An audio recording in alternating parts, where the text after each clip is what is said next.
Olá, sejam muito bem-vindos a mais um episódio da primeira temporada do Lisboa Conversa. Hoje nós temos um grande amigo, que eu considero grande convidado, que ajudou a construir uma das maiores importadoras de vinho do Brasil. À frente da Porto a Porto, foi responsável por trazer rótulos internacionais e renomados para o mercado nacional, popularizando a cultura de vinhos entre os brasileiros. É uma referência no universo gastronômico do varejo, sendo um dos grandes incentivadores de eventos e festivais e experiências gastronômicas em todo o país. Além disso, é um homem de visão e que entende não só que o vinho é uma bebida, e sim cultura e afeto, é um encontro também. No período de hoje, nós conheceremos um grande empresário, um grande amigo e que está na vida do Restaurante Lisboa há 23 anos. Roda a vinheta.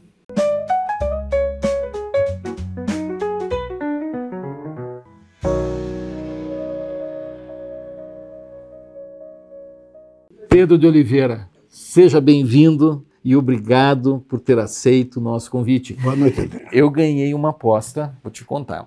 Falei com a tua equipe hoje e disse, olha, eu ganhei uma aposta de vocês que vocês disseram para mim, o Pedro não vai no teu podcast. Eu disse, não, Pedro não vai. Pedro não vai porque faz 23 anos que o Gastronomia existe no Paraná e o Pedro faz parte da história do Lisboa Gastronomia. Né? E aqui, na realidade, eu gostaria não de contar a história do Lisboa, mas eu gostaria muito, Pedro, de contar a tua história, de um livro que eu recebi das tuas mãos, lá na tua empresa, em um evento que tivemos lá, e que é o livro de Histórias Engarrafadas. Um livro maravilhoso, delicioso de se ler. É o meu livro hoje de cabeceira.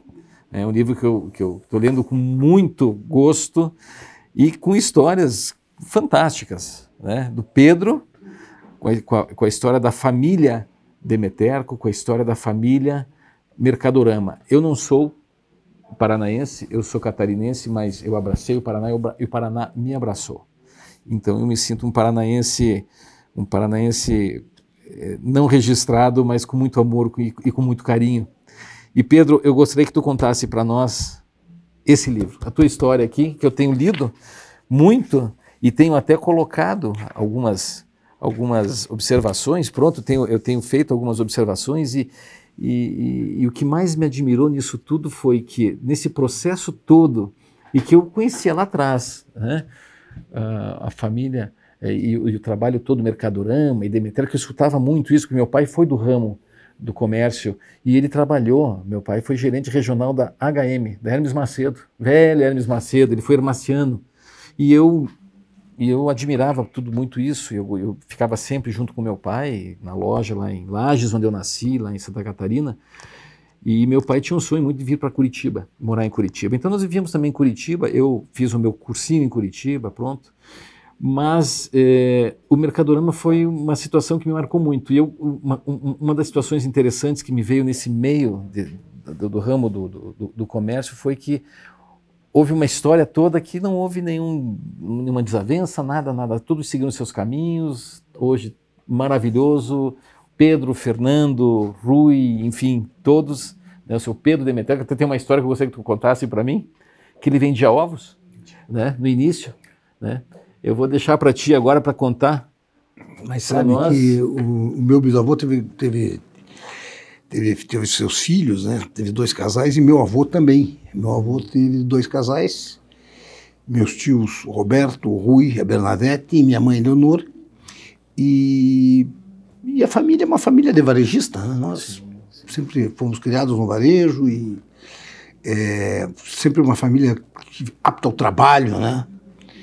Em 1998, a globalização do varejo nacional fez com que o Mercadorama trocasse de mãos. Dessa forma passou a fazer parte de um grupo internacional e nós fizemos um outro projeto. Tive convites de trabalhar em outra empresa varejista, de fazer sociedade de outra empresa varejista e também de montar Porto a Porto. Quando eu fundei a Porto a Porto, meu tio, o Rui, era meu sócio. Após as crises, uma das crises cambiais brasileiras, o Brasil vive em crise, né? Sim. Meu tio resolveu sair da sociedade, eu assumi a sociedade junto com meu irmão Fernando. Minha mãe passou a ser acionista majoritária e, graças a Deus, quando a gente vê, já fazem 27 anos, a história do livro foi um pouquinho disso, né? Porque, de um certo modo, a gente vê que o tempo vai passando, as pessoas vão mudando, a nossa equipe da Porto a Porto, até hoje, a gente tem muitas pessoas que começaram com a gente, pessoas que já escreveram o seu nome na história da Porto a Porto e não estão mais, mas continuam nossos amigos, né? E graças a Deus, eu acho que o nosso trabalho foi reconhecido, as nossas marcas cresceram, né? Hoje é com muito orgulho que a gente recebe um convite que nem da sua casa, que é uma casa familiar também, para estar aqui e compartilhando um pouquinho do que a gente fez nessa vida. Né? Sim, sim. Pedro, eu tenho a ti como referência como um grande empreendedor, sabe? Desde o tempo de Guarapuava, quando nós tínhamos restaurante em Guarapuava, Maringá, inclusive, que é uma cidade onde tu morou em Maringá? Morei em Maringá, morei. Tu administrou? Sim, morei em Maringá e Maringá é uma cidade maravilhosa, sabe? Eu aprendi a gostar muito do interior, sabe? Quando eu residi em Maringá. Mas Guarapuava é maravilhosa também, tenho muitos amigos em Guarapuava. Guarapuava onde surgiu Lisboa, né? Guarapuava é uma cidade que nos trouxe uma história, eu continuo ainda lá dando consultorias, pronto. Mas, Pedro, uma das coisas que me chamou a atenção foi justamente assim, tu com o Fernando tem aquela, como tu falaste, assim, a questão da crise, né? O senhor Rui saiu e tal. Como é que vocês, eu sinto isso no livro, que o livro nos move tanto que... Primeiro que a gente tem que entender que principalmente nas empresas familiares, né? Você tem um lado que é a profissionalização da empresa familiar. Né? Tanto no supermercado, a gente já era uma empresa profissionalizada, né? E na Porto a Porto também. Nós respondemos a um conselho, né? Nós temos cargos definidos, enfim. A gente tenta passar para a próxima geração uma maneira, um modus operandi de trabalhar de forma organizada e profissional. Né? Mas no mercado de vinho é diferente, porque hoje nós não somos só... o varejo é uma coisa que a resposta é imediata. Né? Você tem um feedback das suas ações de forma muito rápida. No nosso ramo é diferente. Hoje a gente faz parte de um triângulo, né? Você tem fornecedores, você tem os clientes e tem o consumidor. Nós não temos contato direto com o consumidor, então o contato nosso é via a nossa clientela. Né? Hoje nós temos por volta de 4 mil clientes ativos e o bacana é isso. A maior parte dos nossos clientes são empresas familiares, empresas que a gente conhece os donos, né? E que, poxa, como nós, né? Sim, sim. E vinho, nós trabalhamos com gastronomia italiana, né? A marca Paganini italiana, e com vinhos. O mercado de vinho, infelizmente, o Brasil tem um consumo per capita pequeno ainda. Se comparar até com os nossos irmãos, que são grandes produtores, como a Argentina, por exemplo. A Argentina tem um consumo per capita de vinho muito maior que o Brasil. Mas no Brasil tem toda uma característica, um conceito de imigração, sim, que é diferente de outros países. Né? Você pega, por exemplo, o consumo de azeite de oliva no Brasil, está crescendo, mas ainda é muito pequeno.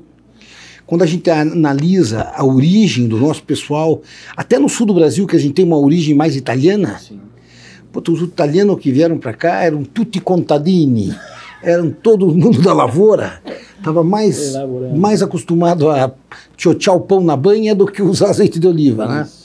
Ainda Rio de Janeiro ainda é uma parte do Brasil que tinha um consumo maior, até pelas raízes portuguesas. Né? Mas, de um certo modo, o Brasil demorou para despertar para esse consumo de gastronômico, esse boom gastronômico, onde você deixa de ter você enxergar o supermercado. O supermercado, durante muito tempo, ele foi uma atividade deverosa para a dona de casa. Você tinha o dever, você tinha necessidade de ir no mercado. Por quê? Porque ninguém sentia prazer em pegar água sanitária e colocar no carrinho. Pegar uma cultura inflacionária que nos fez comprar embalagens, açúcar de 5 quilos, farinha de trigo de 5 quilos. Isso é uma atividade, é uma cultura que vem da guerra, né, o pós-guerra, onde faltava tudo, e uma cultura da inflação, onde vai tudo subir e você precisa ter o teu estoque em casa. Né? E de repente você tem um varejo se tornando um varejo prazeroso. No próprio varejo, você tem hoje o açougue do dia a dia e o açougue das carnes especiais. Você tem os produtos do dia a dia e os produtos especiais. Pô, se você vai hoje na área de venda de vinhos do varejo, é uma maravilha. Se a gente comparar com anos atrás, você vai numa padaria de um bom supermercado, uma maravilha. E o que acontece? Com a melhoria do varejo, os especialistas melhoraram muito também. Se os especialistas do varejo não tivessem melhorado, teriam sido engolidos pelo varejo. O que acontece? O varejo faz bem feito? Faz bem feito. Mas o varejo, ele não pode dobrar uma esquina. Você quando é generalista, você jamais vai poder ter um mix de produtos, por exemplo, vamos falar de uma categoria que não tem nada a ver com o que eu vendo. Falar de produtos pet shop. Você vai num pet shop do supermercado, tem as coisas básicas. Quando você vai numa loja especializada em pet shop, brinquedo de cachorro, você tem uma infinidade, um universo. A mesma coisa açougue. Você vai no açougue do mercado, é um açougue. O açougue especialista, ele se mantém vivo, por quê? Por especialidade. E a mesma coisa os restaurantes. Os restaurantes, para crescerem, tiveram que se especializar e melhorar muito o seu atendimento. Aquela coisa de você ir num restaurante, não ter o que você gosta. Hoje as pessoas são conhecidas pelo nome nos restaurantes. Você criou clãs, né? Onde, de um certo modo, você conta nos dedos quais são os restaurantes de cada especialidade, com qualidade, né? Sim, sim. Isso é uma coisa muito interessante. E no caso do vinho, é a mesma coisa, né? O vinho, o crescimento do consumo per capita, é uma coisa difícil no Brasil. Primeiro que nós somos o país da cerveja. Sim. Que gasta-se de propaganda de cerveja na televisão, em jogo de futebol, é uma coisa impressionante. Você já viu propaganda de vinho na televisão? Você já viu o Neymar, já viu algum jogador de futebol fazer propaganda de cerveja? Não faz. Observação interessante. Não faz. O vinho, o maior propagandista do vinho são os médicos, é a Bíblia. E tem uma coisa, o vinho tem mais algo que ainda dificulta o seu consumo. O vinho não é uma bebida solitária. Você jamais vai ver uma pessoa chegar num bar, me dá um tinto duplo. Isso não existe. Não existe. Não existe. Jamais você vai ouvir também a pessoa dizer, olha, o uísque combina com peixes, vodka combina com carnes. Não existe essa harmonização. O vinho, ele precisa ou uma pessoa do lado ou um prato à sua frente, por ele não ser uma bebida solitária. Tá? Então a gente sente que realmente o consumo de vinho é além de estar relacionado diretamente à qualidade de vida da pessoa e o nível cultural que ela... Principalmente hoje, quando você vê que os amigos, entre eles, começam a criar confrarias. Nunca se falou tanto em gastronomia como se fala hoje. Nunca teve-se tanto curso de sommelier como tem hoje. Mas não é verdade? Sim, é verdade. Inclusive, tu falando disso, a questão de varejo... Falando nisso, Tintim. Tintim. Viva! Viva! Percebi um detalhe no livro que conta justamente isso. Eu não sabia disso. Vocês tinham um varejo enorme, com vários produtos. Vários tipos de produtos, linhas de produtos, até a questão tem a brincadeira do relógio, que viu o relógio. Nós, quando montamos a Porto a Porto, em 98, nós tínhamos uma cabeça muito voltada, uma cabeça de varejista. Para você ter uma ideia, nós somos os primeiros importadores de chaleira que apita. Chaleira que apita. Vamos lembrar, cheguei a importar pantufa. Então o que acontece? Hoje, quando a gente vê o filme, a gente dá risada. Mas isso era cabeça de varejista. Eu entendi, eu percebi porque pelo livro. Nós, hipermercado, a gente vendia pneu. Tudo. Vendia óleo Avoline. Avoline. Vendia açougue, vendia peixaria, enfim, vendia de tudo. Então essa cabeça de varejista demorou alguns anos para a gente realmente... Para virar chave. Para virar chave. Para virar chave. Depois vi a história que do Fernando. O Fernando fazia análise, viajou, fez aquela análise. E você sabe toda. Que as empresas, assim, principalmente as empresas familiares, são empresas que se complementam, principalmente os sócios. Existem sócios. O Fernando, meu irmão, ele é um grande financista, ele tem uma uma racionalidade de pensamento espetacular. Percebi. E de repente cada um tem um jeito. O varejo, o comércio é uma coisa que está no sangue, não é? É verdade. A pessoa quando gosta de vender... Qual a tua profissão? Veja, eu sou vendedor, sabe?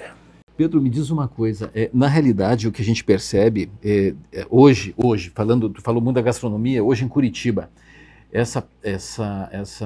esse momento que Curitiba tem de abertura de restaurantes, enfim, como é que tu vê esse momento em Curitiba? Positivo? Qual que é a tua visão para isso? Eu acho que, principalmente, a gente tem que analisar não só os restaurantes, mas todo esse trabalho que foi feito, né? O principal veículo de comunicação do Paraná, a RPC. Sim. A RPC começou a lançar, primeiro, a revista Bom Gourmet, né? Os prêmios Bom Gourmet, os festivais gastronômicos. Existe uma série de fatores que começaram a propiciar uma virada de chave, uma melhorada de qualidade. Os cursos de gastronomia começaram a ajudar muito. Por quê? Porque realmente quando a pessoa se forma no curso... Olha, eu acho que o curso de chefe de cozinha... a minha esposa, a Nayara, concluiu o curso também. Ela não quer montar um restaurante. Sim. Mas o que acontece? É bom que você crie autocrítica. Além de aprender a cozinhar, você aprende a ser feliz. Sim, sim. E você começa a ter uma visão crítica que até então você não tinha. Interessante. Você começa a... Mas os restaurantes, mudando... Estou mudando de saco para mala. O negócio dos restaurantes em Curitiba. Veja, eu acho muito bacana... O restaurante, ele deu uma crescida Agora tem que cortar, deixa eu voltar aqui. Vamos voltar agora. O que acontece? Você pega hoje o número de restaurantes em Curitiba, aumentou quantitativamente e qualitativamente também. Sim. Hoje nós temos casas, você pega de todos os tipos de gastronomia, né? Eu acho que tem alguns divisores de água, que tem que ser respeitados, né? Eu acho que tem pessoas no mundo da gastronomia de Curitiba que, por terem ficado em evidência, ajudaram muito o mercado a alavancar e fazer o curitibano se interessar por gastronomia. Porque até então a nossa base seria São Paulo. Exatamente. Quando eu recebo o pessoal, os paulistas, eu fico muito incomodado, porque assim, São Paulo, para mim, como restaurateur, é uma referência em gastronomia. Por exemplo, o primeiro grande virada de chave foi o Celso Freire. O Celso, com o restaurante Boulevard, ele criou um conceito de restaurante de altíssimo padrão. Sim. Ele foi o pioneiro, realmente. O Celso foi um grande divisor de águas, sabe? Veja, outros tantos vieram depois, poxa, vamos, sabe? Não vou desde a Manu Bufara, que ajudou muito a colocar o nome do Paraná, o nome da gastronomia em evidência, Júnior Durski, poxa, o nome em evidência, e outros tantos, sabe? Eu acho que hoje a gente, quando analisa o conceito de gastronomia, existem pessoas, olha, esses dias a gente estava comentando do restaurante Bolonha. Quantos anos tem o Bolonha? Calicete. O Calicete foi um dos primeiros restaurantes italianos, né? A mesma coisa a Santa Felicidade, né? Quando a gente pega o mercado de comida portuguesa. Poxa, me lembra do Alpendre. Você lembra do Alpendre? Eu não sou daqui, mas eu lembro as histórias que os nossos clientes... O Alpendre. Eles eram um casal que chegaram a ser comissários da TAP. Nossa, não sabia. Pedro e Maria. E eles abriram o restaurante Alpendre, que era na Rua dos Chorões, na Fernando Moreira, né? Mas, enfim, infinidade de restaurantes, Bar do Vitor, poxa, gente, quando a gente começa a ver, e chefes novos, crescendo, né? Você pega hoje, Curitiba, tem pequenas redes de restaurantes com 2, 3, 4, 5 filiais que cresceram muito e estão... como é que eu podia dizer? Estão na cabeça do povo. Lógico, isso é interessante. Pedro, e nas suas viagens? Vamos falar agora, saindo um pouco de Curitiba, saindo um pouco do Brasil.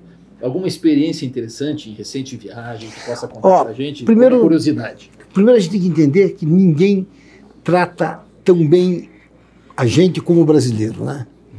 Você vai para Paris, vai para Lisboa. Se no Brasil, num restaurante, alguém tratar o cliente daquela maneira, ninguém volta, né? Enfim, mas come-se muito bem, mas eu acho que dentro das viagens a gente tem sempre... Antigamente era muito fácil você viajar para trazer coisas, novidades para cá. Sim, sim. A internet, ela acabou tirando essa ferramenta de viagem, Sim, sim. mas para você ter uma ideia, antigamente, você ia para a China, eu cheguei a ir para a China várias vezes. A última vez que eu fui para a China foi em 2001. Mas eu fui muitas vezes para a China buscar novidade. Nos anos 90. Sei. Você ia para procurar novidades. Hoje, gente, você quando vai numa feira, não é para procurar novidade. Claro que você até encontra. Mas você vai para encontrar um maior número de fornecedores num pequeno, curto espaço de tempo. Entendi. As feiras de vinho, por exemplo. Você tem a feira de Paris, você tem a feira de Düsseldorf, que era a antiga feira de Bordeaux. Você consegue encontrar fornecedores teus no mundo inteiro, com agendas previamente marcadas, né? E você consegue fazer reuniões profissionais e produtivas em 2, 3 dias. Essa que é a função da feira, porque aquilo de você... A gente dizia, vou pescar na feira para ver se acha. É muito difícil, muito difícil. Ninguém reinventa a roda mais, né? Ninguém. Mas, Pedro, tu vai ter que ser novamente convidado. Eu vou pedir para a produção novamente entrar em contato para que conte outras histórias e mais histórias. Que tu é um homem da gastronomia, tu é um homem que é a nossa referência, né, como eu falei no início, e nós temos muito respeito e consideração, acredito que não só eu, como a maioria dos empresários, né, do ramo tem respeito e consideração. Não, e o Lisboa, eu acho que o Lisboa tem algo que cativa, né? Obrigado. Que é essa maneira de tratar, de você se sentir em casa dentro do restaurante. Que bom, Pedro. Que é uma coisa que se mostra que é como se fosse a extensão da tua casa. Que bom. Obrigado. Obrigado. Eu agradeço muito o teu carinho, agradeço muito a tua participação e a gente espera num próximo momento. Com certeza. E, por favor, aceite. Obrigado. Obrigado. Obrigado a todos. Viva Pedro, viva a nós. Obrigado, gente. Obrigado. A gente espera, então, vocês numa próxima, né, num próximo episódio conosco aqui no Lisboa Conversa. Obrigado.